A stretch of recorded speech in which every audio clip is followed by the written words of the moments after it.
The wind whispers through the trees, a sound both familiar and unsettling. You sit at the cabin's wooden hearth, the last embers of a once vibrant fire gently dying, casting long shadows across the worn floorboards. Your retreat to this remote haven was meant to be an escape, one from the noise of the world, from the demands of daily life. You had envisioned quiet evenings filled with nothing but the calm presence of nature, punctuated by the occasional crackle of wood and the distant hoot of an owl. Instead, there's an unsettling electricity thrumming beneath the surface, a tension you can't quite grasp. Outside, dusk creeps in, the soft, cool fingers of twilight stealing color from the trees, making them loom taller, darker. The sun has sunk behind the mountains, and a shroud of grey blankets the sky. You pull your sweater tighter around you, feeling a chill that has little to do with the temperature. The wind picks up, rustling the leaves in a frantic whisper, as if they carry secrets you aren't meant to know. You take a deep breath, reminding yourself of the solitude you craved, the freedom to explore your thoughts. You've brought only essentials, a few books, a journal, and that bottle of wine you've been saving for something special. Yet, you feel the weight of isolation around you, heavier than you expected. As you sip your wine, you try to shake the feeling off, promising yourself it will fade with the night. You let your gaze wander around the cabin's interior. The walls, adorned with faded photographs of strangers caught in moments of happiness, seem to watch you. Their gazes so penetrating, you almost feel obligated to apologize for intruding on whatever memories they hold. Alongside them hang various rustic instruments, a dusty fiddle, a set of old fishing rods, and an array of fishing lures long forgotten. You had assumed the previous owners had merely forgotten them in their haste to leave this place behind. But the longer you look, the more it feels like evidence of lives lived here, something intimate and secretive twisting in the air around you. After finishing your glass, you decide to explore the cabin a little further, hoping to ease the tension coiling in your stomach.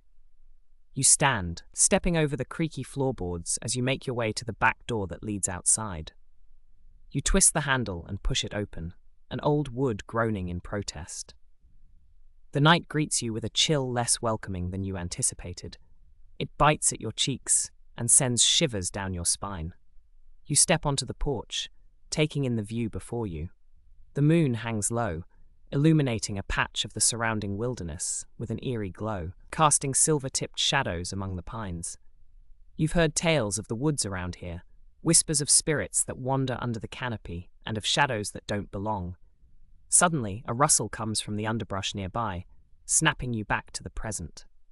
You squint into the darkness, trying to decipher the sudden movement, but it settles into stillness. Even the wind seems to hush, the world around you holding its breath. A part of you urges retreat. Strange noises in the woods can ignite wild imaginations, but your curiosity draws you deeper into the realm of shadows beyond the edge of light. You step off the porch, your sneakers crunching on twigs and stones as you venture into the gloom. The air grows denser with each step. The darkness wraps around you like a heavy blanket. You can't shake the sensation that you are being drawn towards something, or perhaps it is you who is leading. Ignoring the instinct to pause, you continue walking deeper into the forest, the thrill of exploration mingling with an unsettling sense of familiarity, as if the trees are eagerly beckoning you to follow. It's hard to tell how much time passes as you move further away from the cabin. Each moment feels stretched out like a lingering memory. Shadows twist and turn in your peripheral vision. A glance over your shoulder reveals nothing, just trees standing sentinel. The sensation of being watched lingers, prickling your skin, and just as you begin to rationalize it away, a noise cuts through the quiet, a child's laughter. A chill rushes through you, and you dismiss it with a hasty shake of your head, reminding yourself that such sounds are impossible out here. You feel lost. The woods have morphed into a labyrinth of fear and uncertainty. Yet the calling laughter raises your wariness and curiosity in equal measure. It leads you onward, deeper into the heart of the forest where nature has claimed dominance, where light struggles to penetrate. You stumble upon a small clearing, a patch of ground devoid of the tall trees that usually surround you. A weather-worn swing hangs from a low-hanging branch of a gnarled old oak, swaying gently despite the stillness of the evening. You find yourself drawn to it, the creaking of wood echoing in the quiet. As you approach, you realize the swing is made from an old tire, and beneath it lies an assortment of forgotten toys.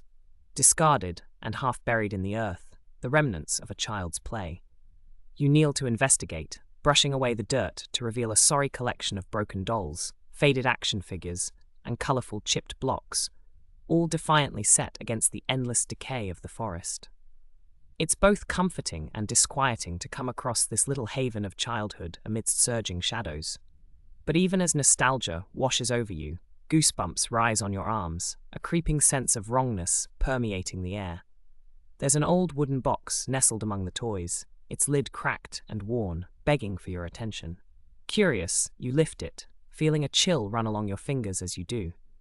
Inside, you find a collection of yellowed letters, their edges frayed and delicate. You hesitate. What is it about these letters that makes your skin crawl? The ink is faded, and the handwriting is shaky, desperately scrawled. The first letter is addressed to someone named Maggie, and as you begin to read, the air thickens with a tension you can hardly define. Maggie, I miss you more with each day that passes. The laughter is gone from this house, and I fear it's swallowed us whole. Thomas keeps asking when you will return, as if he believes you went on a simple trip. He doesn't understand. I've tried to explain, but I can't let a child carry the weight of our darkness. Not that way. The claustrophobic atmosphere wraps around you as you read further. Each subsequent letter reveals a descent into despair and madness. Once the words were lively and full of love, filled with promises and small joys. Then they turn frantic and hopeless. A mother's sorrow bleeds through the pages, the stories growing darker with each passing week. Dreams twisted by nightmares. Phrases twist and loop together, whispering secrets that claw at the edges of your mind. You read of shadows lurking at the edges of her vision, of faint whispers in the night, children's laughter echoing just beyond the threshold of sanity. By the last letter, scrawled in a hand so hurried it barely resembles the previous script, you feel the crackle of pure dread.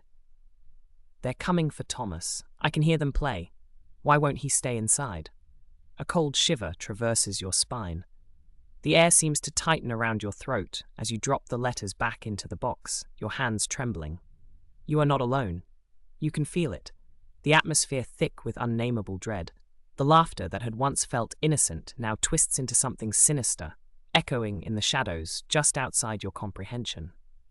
Suddenly, a rustle interrupts your thoughts, pulling your attention to the trees at the edge of the clearing.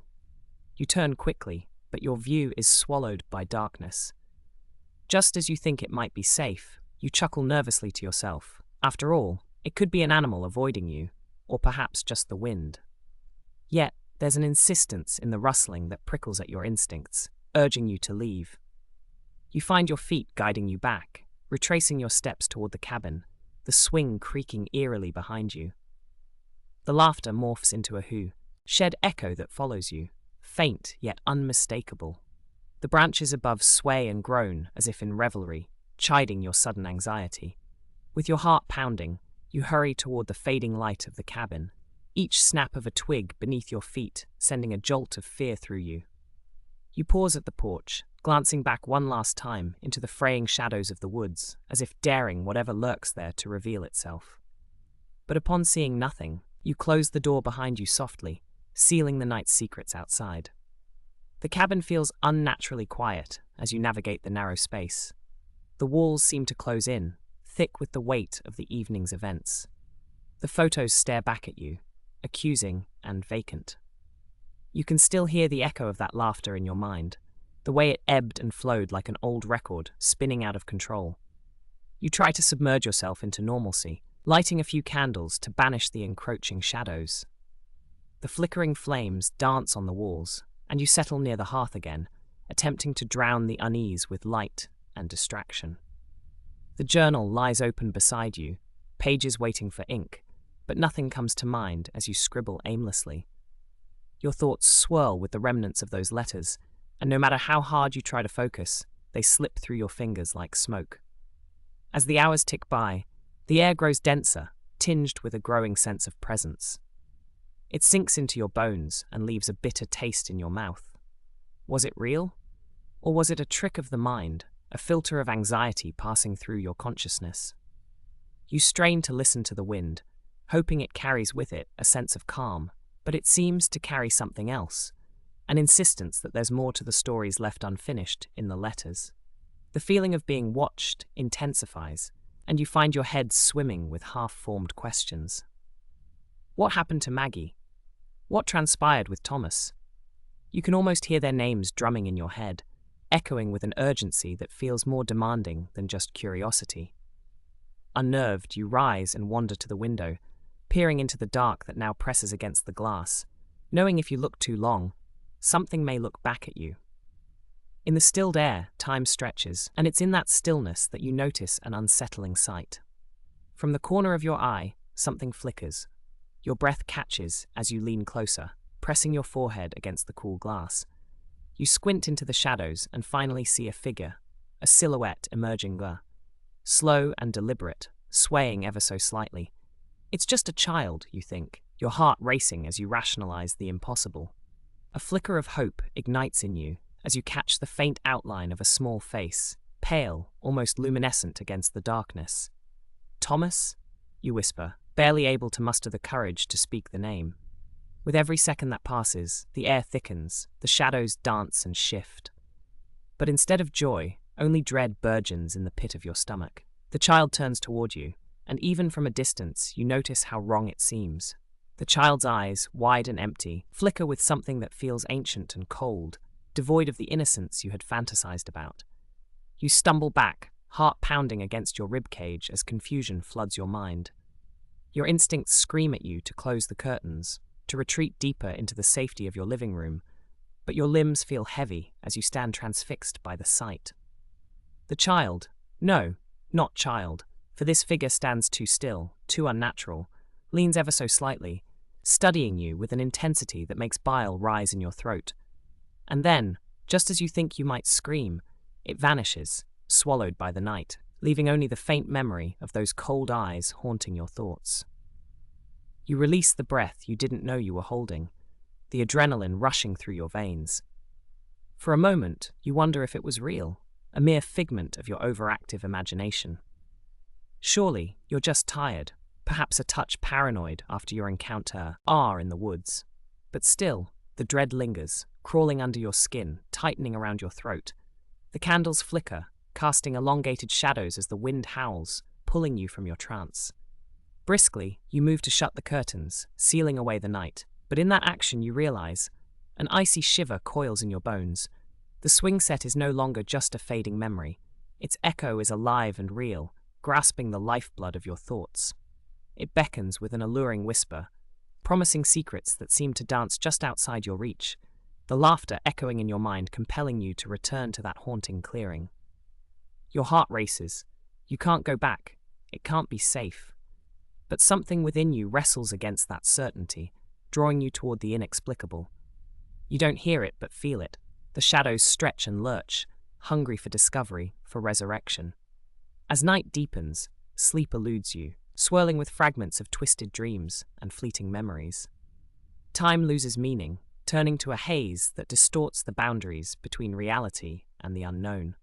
Hours slip like grains of sand through your fingers, and you sit in a fog of relentless dread, oscillating between mania and paralysis. The flicker of candlelight dances around the cabin, whispering secrets and stories you cannot decipher, dreams and shadows that haunt you. At last, just as dawn edges its way toward the horizon, you hear it again. The child's laughter, faint and sweet, mingled with a haunting echo of something else, of loss and longing. It cuts through your thoughts, reigniting an urgent need to understand its source. You rise slowly, a kind of fragile resolve hardening in your chest. You won't be kept prisoner by fear. Maybe the letters were right. Maybe it was time for someone to confront whatever lingered in that haunting clearing. If it was only a child's spirit, perhaps understanding would grant you peace. With shaking hands, you gather your things, a flashlight, your journal, a tight grip on your courage, and step outside into the violet hues of dawn. The earth is still heavy with night, the air thick with promise in its quiet serenity. The swing set stands illuminated across the clearing, a warning and an invitation all at once. You feel that unsettling presence of the child as you near, the laughter curling through your head like a serpent, guiding you closer, deeper into the woods. As you step into the clearing, shadows envelop you, and the world dissolves into an abyss. The trees loom tall like the watchful eyes of ancient guardians, hiding their secrets beneath the veil of branches overhead. You can hear it now, closer than before, a group of children giggling, playing.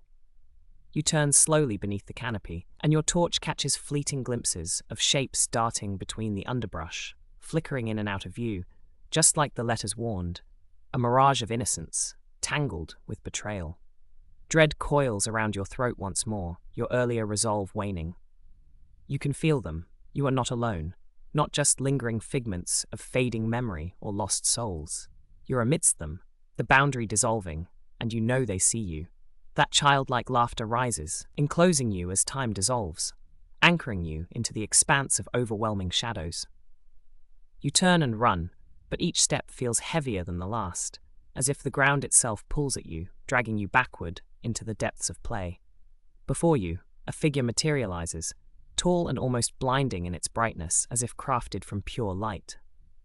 You stumble, forcing your feet to move, but you can't tear your eyes away from that fragile warmth, the beckoning childlike face smiling wide, innocent yet twisted in ways you cannot comprehend.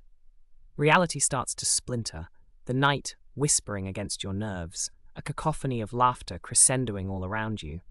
The figures close in, illusions tossed carelessly into the sea of what was once your sanity, leaving only echoes of questions unanswered. Who were they, and why were you drawn into their play? With each stride, time stretches faceless, twisting the path back, laughter ringing out like a melody, a mournful cry mixing with joyous delight.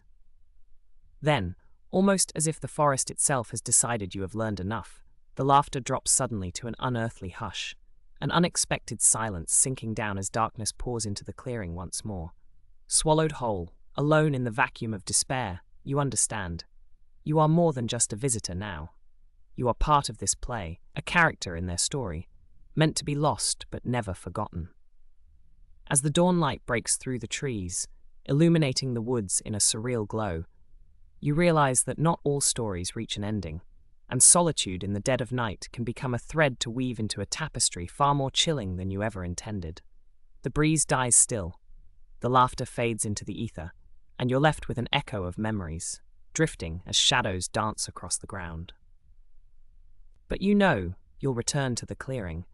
The arms of the woods will always call you back, and the swing will never cease its sway, seeking the lost laughter of those who dared to play.